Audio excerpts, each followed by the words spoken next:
अनिल हमारे साथ सहयोगी जुड़ रहे हैं इस पूरी खबर पर। अनिल, जाहिर तौर पर आप लगातार इस पूरे मामले को कवर करते दिखे।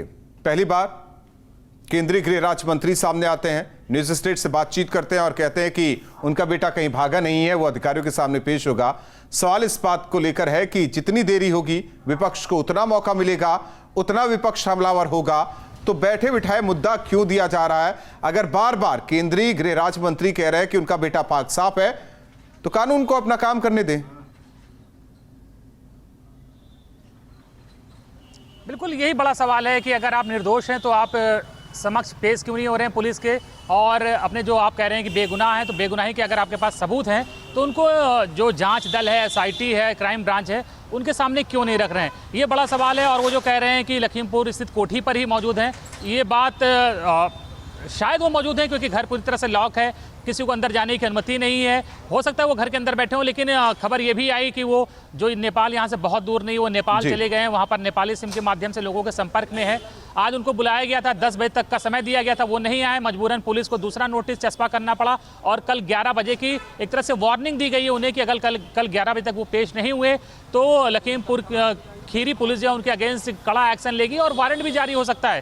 तो अब दबाव बढ़ गया है और उम्मीद यही करी जा रही है, जिस तरह से गृह राज्य मंत्री अजय मिश्रा उर्फ टेनी ने कहा है कि वो कल पेश हो जाएंगे पुलिस के सामने और उनके जितने भी एविडेंस है जो उन्हें बेगुनाह साबित कर सकते हैं, उन तमाम एविडेंस को पुलिस के सामने रखेंगे। पुलिस को इंतजार है, मीडिया को इंतजार है, पूरे देश का इंतजार है कि वो कल आएंगे या नहीं आएंगे, या जो वो सबूत कहे जा रहे हैं उनके पास हैं वो उन सबूतों को पेश करेंगे या नहीं। तो ये देखने के लिए भी हमें 11 बजे तक, कल सुबह 11 बजे तक का इंतजार करना पड़ेगा। हालांकि जिस तरह से मंत्री जी ने कहा है उससे लगता है कि वो सामने आएंगे और अपनी बात कहेंगे। जी, लेकिन अनिल, जिस तरह से हमने देखा है केंद्रीय राज्य मंत्री को, उनके जो तेवर थे, उनका जो पक्ष है, वो 3 तारीख को ये घटना घटी है, उसके बाद से 8 तारीख आज है, लगातार एक ही बयान दे रहे हैं, वो अपने बेटे को निर्दोष बता रहे हैं।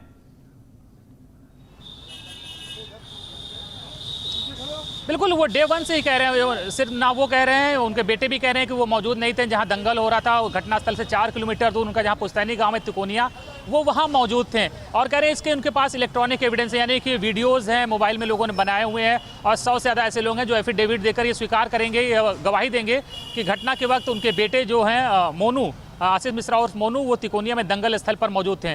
तो अब ये देखना होगा क्या सबूत वो दे पाते हैं और पुलिस कितना उन पर यकीन करती है उन सबूतों पर। ये तो जांच का विषय है, लेकिन पहले पेश तो हो। पूरा देश ये जानना चाहता है कि वो पेश होंगे या नहीं। बहुत तमाम आरोप लग रहे हैं। अपोजिशन कह रहा है कि गृह राज्य मंत्री का बेटा होने की वजह से उन्हें बेनिफिट्स मिल रहे हैं, उन्हें इतना ट्रीटमेंट अच्छा मिल रहा है। सुप्रीम कोर्ट ने भी आज सवाल उठाया कि क्या अगर कोई दूसरा व्यक्ति होता, दूसरा व्यक्ति पे ऊपर 302 लगा होता तो पुलिस उसका इंतजार करती, उसको इस तरह से नोटिस भेजती कि आप आइए, या उसको गिरफ्तार करती। तो अनिल, अक्सर कई भी केसेस देखते हैं आप, या क्राइम से संबंधित कई केस देखते हैं, थाने में जाते हैं, पुलिस वालों से आरोप लगना एक अलग होता है, केस दर्ज होने के बाद कार्रवाई की बात अलग होती है। अगर हम पाक साफ हैं या आप पाक साफ हैं, आप बेकसूर हैं, तो बेधड़क पुलिस के सामने पेश होते हैं। बाकी कार्रवाई तो पुलिस को करनी है, विवेचना पुलिस को करनी है, पहले सामने तो आया। बड़ा सवाल ये है कि अभी तक है कहां। बने रहिए अनिल, आप हमारे साथ आगे भी खबरों पर आपके साथ जुड़ रहे हैं। वहीं प्रियंका गांधी की सफाईगिरी की एक तस्वीर वायरल हुई है, वीडियो सोशल मीडिया पर वायरल हो रहा है, जहां प्रियंका गांधी ने लखनऊ की इंदिरा नगर की एक बस्ती में सफाई कर्मियों के साथ झाड़ू लगाई। लौकुश नगर पहुंची प्रियंका गांधी ने सफाई कर्मियों के साथ बातचीत की। इस दौरान उन्होंने कहा कि झाड़ू लगाना स्वाभिमान, सादगी का प्रतीक है। इसके पहले प्रियंका गांधी ने सीतापुर के गेस्ट हाउस में भी झाड़ू लगाई थी। पहली तस्वीर दरअसल आज की है और दूसरी गेस्ट हाउस में है, जब झाड़ू लगाते हुए उन्होंने अपना विरोध जाहिर किया था। और जैसा कि हम आपको बता भी रहे हैं, उन्होंने कहा कि सादगी का और स्वाभिमान का प्रतीक है इस तरह से झाड़ू लगाना। लेकिन इस वक्त पूरी तरह से फॉर्म में प्रियंका गांधी वाड्रा दिखाई दे रही हैं। उन्हें यह लग रहा है कि कहीं ना कहीं लोगों का जो साथ है उनको मिल रहा है और उसको वो भुनाने की कोशिश भी पूरी करेंगी। और ये वो तस्वीरें हैं जो दिखा रही हैं प्रियंका गांधी पूरी तरह से अब एक्शन मोड में है, चुनावी मोड में है।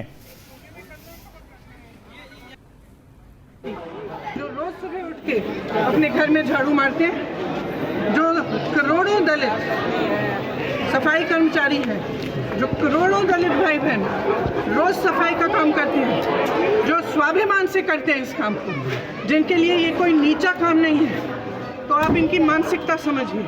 मैं यहाँ झाड़ू मारने इसलिए आई हूँ ताकि ये समझें कि ये काम एक स्वाभिमानी काम है और हम महिलाएं स्वाभिमान से करते हैं। मेरे दलित भाई बहन स्वाभिमान से करते हैं ये काम, इसीलिए मैं आई हूँ यहाँ।